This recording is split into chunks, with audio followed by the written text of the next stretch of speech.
ny tenin'Andriamanitra solika fitaiza.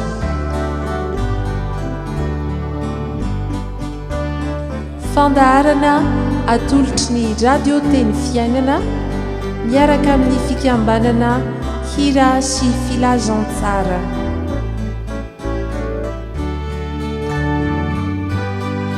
Fitarian-kevitra ho amin'ny fandiniana ny soratra masina isan'andro. Fa tsy menatra ny filazantsara ao fa herin'Andriamanitra ho famonjena izay rehetra mino izany. Ny tenin'Andriamanitra solika fitaiza.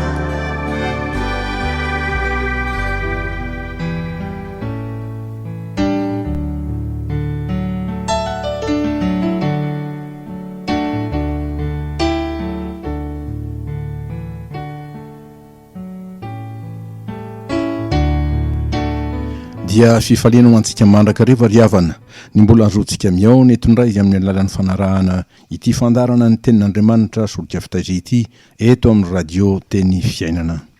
Ny fandrintsika hatrany dia mba oloaram-pitahiana izay anyvotratsika hery sy toky ho an'ny finoantsika ary famelombelomana ny fanantenantsika ao amin'Andriamanitra tokoa ny ity fandarana ity. Dia fandarana izay mbola manginin'ny tompo antsika amin'ny alalan'ny tenin'Andriamanitra.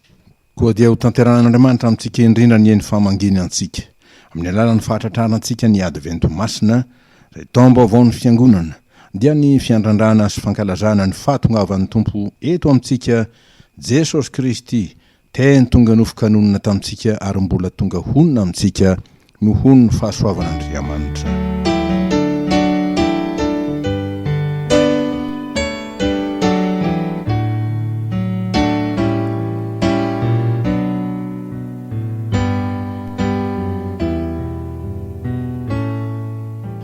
Andriamanitra mamangy ny olony.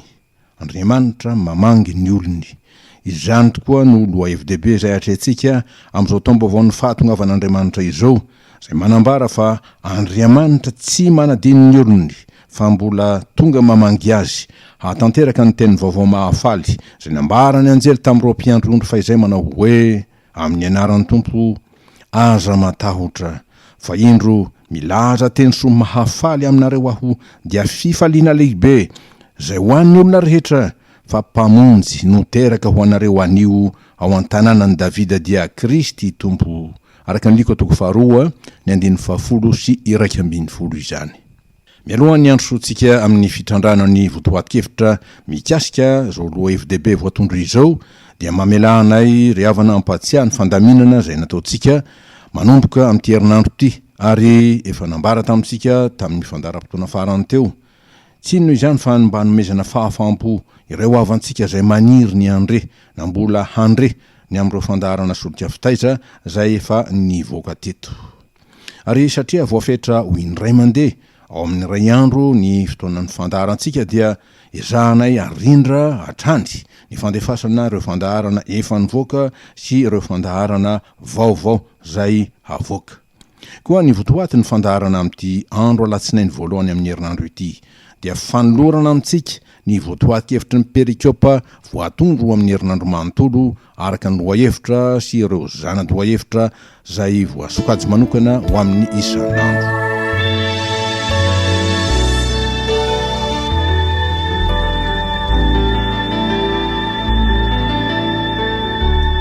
Andriamanitra mamangy ny olony. Evi-dehibe 5 mifanesy sy mifameno no ambara ny lohahevitra io. Ny voalohany, izany dia fanambarana fa vaovao lehibe mahafaly tokoa dia ny tenim-pitiavana sy famondram-po no lazain'Andriamanitra amintsika dia izy tsy manadino antsika olony fa mahita ny fahorintsika sy ny fantratsika ary miaino ny fitarainantsika.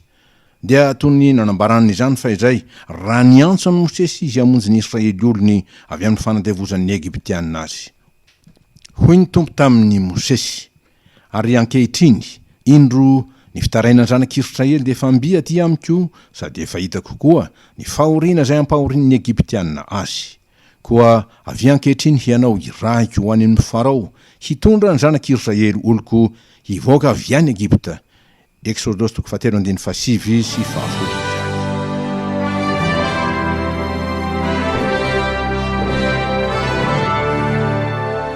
Faharoa, ny dikakevitry ny hoe Andriamanitra mamangy ny olony dia milaza mazava fa tsy nitoetra eo amin'ny olony Andriamanitra fananjary vahiny taminy.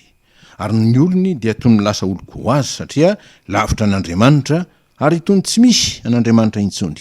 Kanefa tsy ny tompo va no efa nanao fanekena taminy araky ny teny manao hoe izaho Andriamaniny ary izy oloko.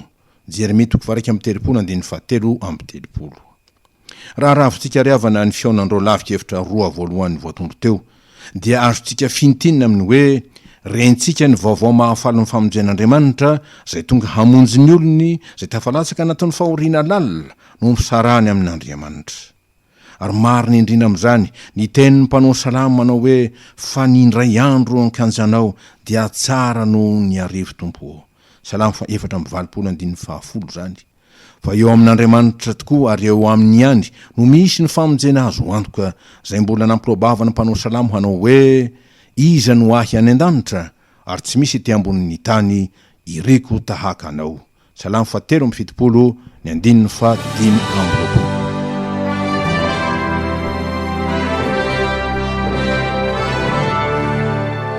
Ny hevitra fahatelo, ny hoe Andriamanitra mamangy ny olony dia fanambarana fa tsy mbola ho tofo amin'ny olony ny tompo. Ko raha mahatsiaro iverina amin'Andriamanitra sy hiavana amin'ny indray ny olony dia Andriamanitra koa mahatsiaro ny fanekem-pitiavana zay nataony taminy. Dia toy ny nataony tamin'ny alalan'i Davida fehizay ho an'ny olony rehetra manao hoe izaho raindy ary izy ho zanako.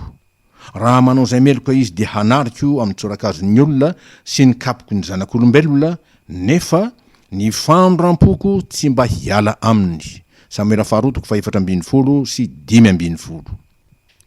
Eny hoy izy raha nampiteny any Hosea mpaminany, ataoko ahoana eny fahafoyanao ry Efraima na ho fanolotra anao ry Israely? Ataoko ahoana eny fanao anao ho tahaka ny Adma? Ataoko ahoana eny fametraka anao ho tahaka ny Zeboim?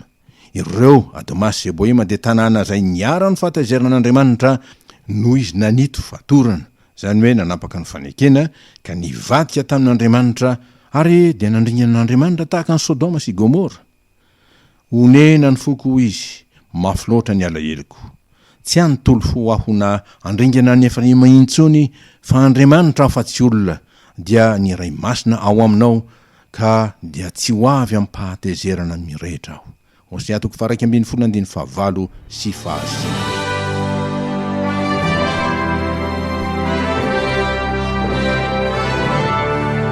Hevitra fahaefatra, ny fanambaran'Andriamanitra ny famanginy dia ny vaovao mahafaly ny famonjeny dia mitaky fahatsiarovatena hiverina aminy dia ny fibebahan'ny olony.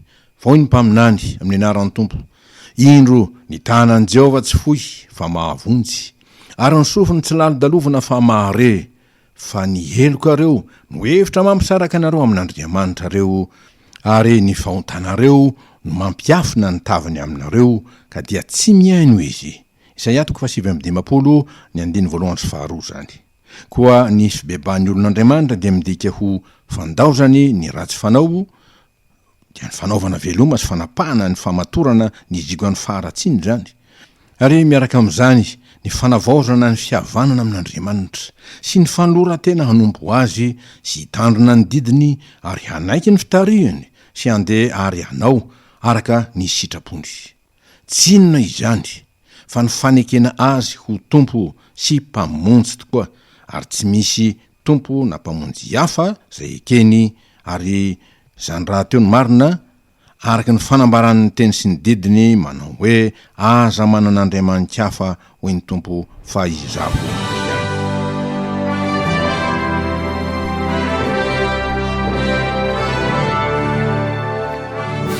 Ny hevi-dehibe fadimy farany riavana zay fonosony famanginan'Andriamanitra ny olony dia izy mametoky fa hamela dia hamela ny heloky ny fiodinany tokoa, kanefa tsy mianina amin'izany ihany izy fa hanongotra mihitsy ny fotom-piavian'ny fahotan'ny olona mba ho fanasitranana azy.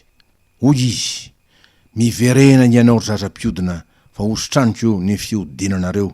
Jeremia 7:22.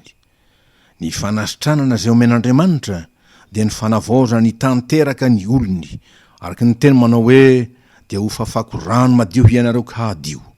Ny mba ho afaka amin'ny fahalotonareo rehetra sy ny sampinareo rehetra no anadiovako anareo, ary homeko fo vaovao ianareo, ary fanahy vaovao no ataoko ao anatinareo, ary esoriko amin'ny nofinareo ny fo vato ka homeko fo nofo ianareo, ary ny fanahiko no ataoko ao anatinareo ka hahatonga anareo handeha araka ny lalako sy hitandrina ny fitsipiko ka hanaraka azy. Ezekiela 4:5-7. Ary rehefa izany dia teny fikasana sy fanavoazam-panekena mahafinaritra no omen'Andriamanitra ny olony, ary tsy ho azy ihany fa ho an'ny tany sy ny firenena zay misy azy koa manao hoe amin'ny anaran'ny Tompo, ary honina any amin'ny tany zay nomeko ny razanareo ianareo ka ho oloko ianareo, ary izaho ho Andriamanitrareo. Ezekiela 4:7-7.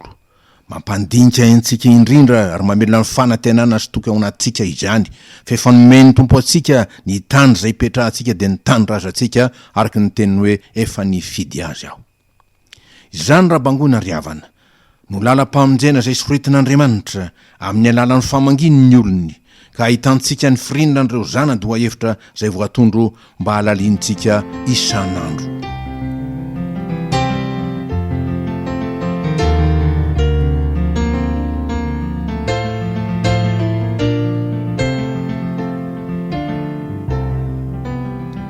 Andeha rehefa zany ho fehezitsika zo afatry ny soratra masina milaza tokoa hoe Andriamanitra mamangy ny olony.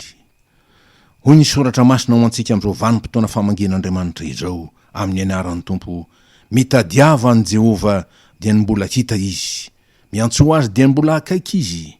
Aoka ny ratsy fanahafoy ny lalany, ary ny tsy marina hafoy ny heviny, ary aoka hiverina ao amin'ny Jehova ireny, fa hamindra fo amin'izy. Eny, ho amin'Andriamanitsika fa hamela heloka dia hamela heloka tokoa izy.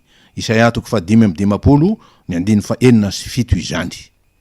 Fanekena ambony sady fanekena masina indrindra no nataon'Andriamanitra tamin'ny olony, dia ny faneken'ny fitiavany mandrakizay azy, zay tsy hahafoizan'ny olony ka nitenenany tamin'ny manao hoe: mpanompiko ianao, efa nifodiko ka tsy mba nariko, araky ny Isaia 2:7.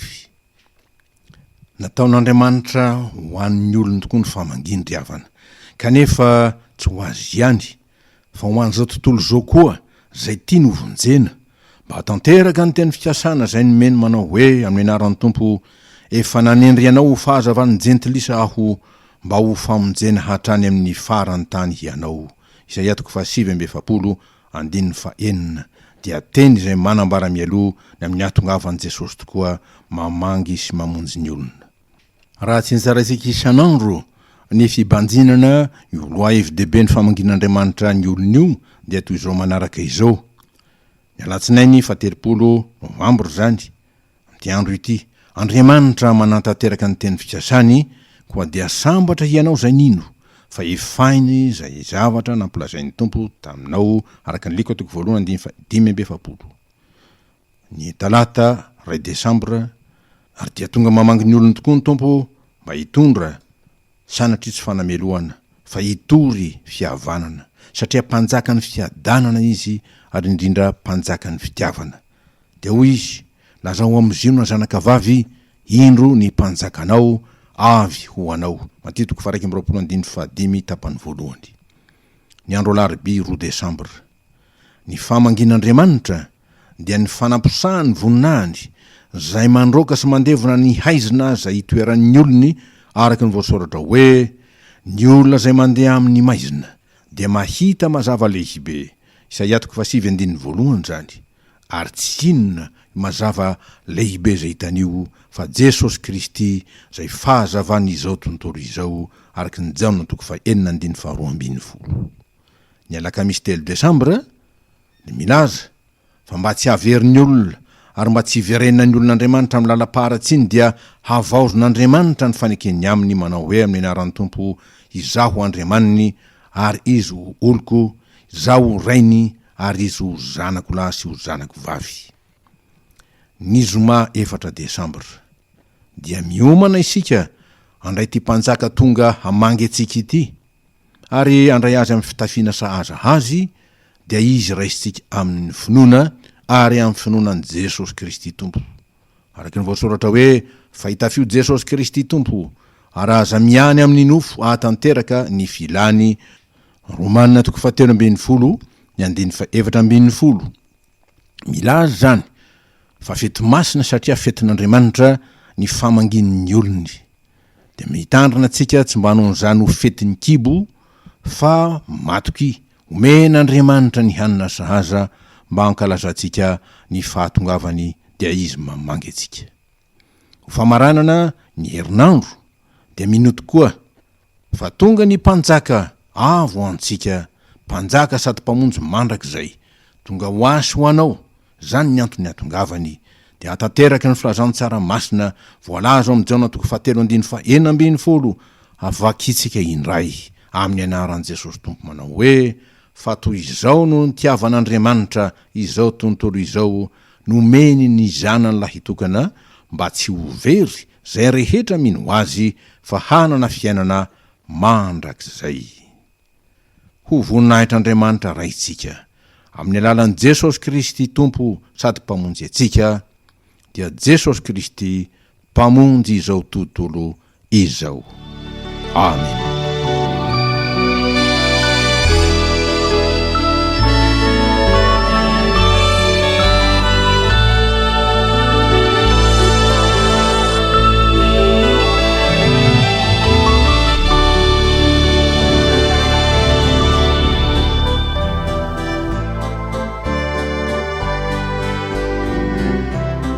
Ny tenin'Andriamanitra solika fitaizana. Fandaharana atolotry ny radio teny fiainana miaraka amin'ny fikambanana hira sy filazantsara.